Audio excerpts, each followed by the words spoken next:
Ayan mga kabayan, Superman Travels nagbabalik po. Shout out po sa inyo lahat dyan. Kamusta na po kayo mga kabayan? Saan man sulok ng mundo kaya naroon. So mga kabayan, wala pa ako na-upload ngayon, mga isang buwan na. Kasi busy po talaga. So ito mga kabayan, may tutorial tayo ngayon kung paano po malalaman natin kung ang 4x4 actuator natin ay nag-i-engage at nagdi-disengage.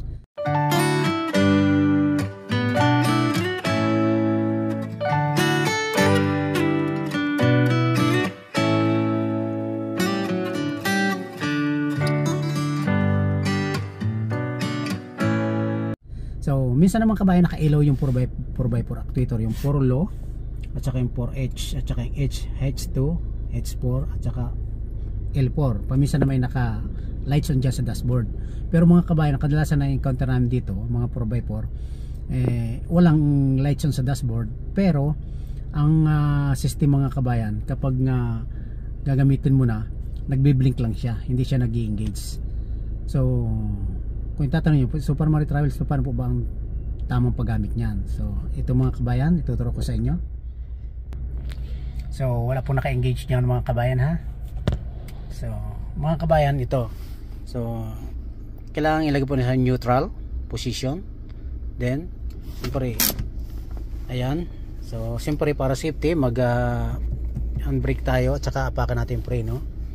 Ito mga kabayan, sinasabi ko sa inyo H2 at saka H4 at saka L4. So kailangan po natin ilagay po sa H4. Sandali po mga kabayan.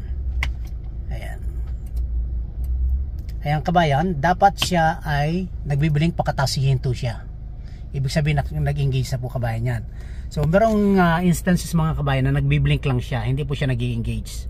Ibig sabihin, pag nagbi-blink lang siya, may problema siya, nagmamalfunction siya yung actuator natin. So ilagay po natin sa L4. Ayan, pipihitin natin ha. So dapat mga kabayan, lalabas yung traction control nito.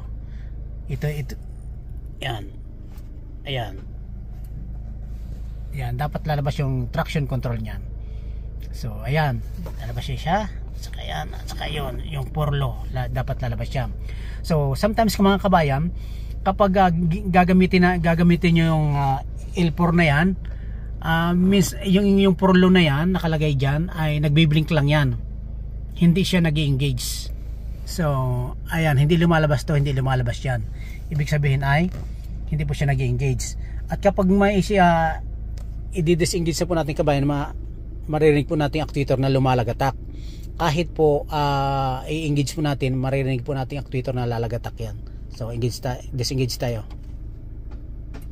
So ayun mga kabayan, kung narinig yung tack sa likod, kung narinig yung tack sound, so ibig sabihin nag-disengage siya. So ilagay natin sa H2. Yun, may nag-tack na naman. So ibig sabihin okay siya.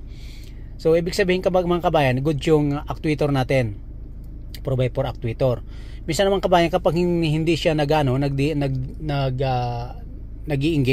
kahit ilagay mo dyan sa purol na yan, wala kang maririnig na tack. At saka yan, nakablink lang yan. So yan kabayan, tinan mo tinan nyo.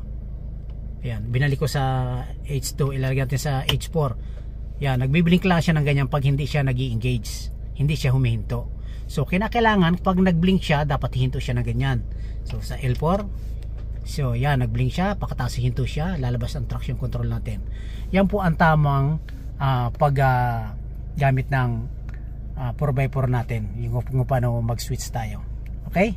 Kung paano i-switch natin. So ibalik natin, kasi may nakalagay naman dito push. So kapag mag-L4 tayo, i-push din. Ayan, di ba lumalagatak? Ayan mga kabayan. Okay? Ayan, so magdi-disengage tayo. H4, mawawala na yung 4 low. So ito na tayo. H2 na tayo. So mawawala na din yung natin. Yan, di ba? So mga kabayan, sabi ko sa inyo, palagi tayong paggamit yan ay naka-neutral tayo pag mag-check tayo ha. Yun. Pag check natin yung yung 4x4 actuator. Okay, mga kabayan? Okay mga kabayan, hanggang sa muli, this is Superman Travels. Once again, shout out po sa inyo lahat. Please subscribe and hit on that notification bell para palagi po kayo updated paki-share and like na din mga kabayan ha, para makatulong sa ating pong mga kababayan. So doon sa iba pong hindi alam gamitin, so ayun, paki-share na lang po mga kabayan. Doon sa naman sa mga marunong na, hindi po para sa inyo to. Okay, maraming salamat.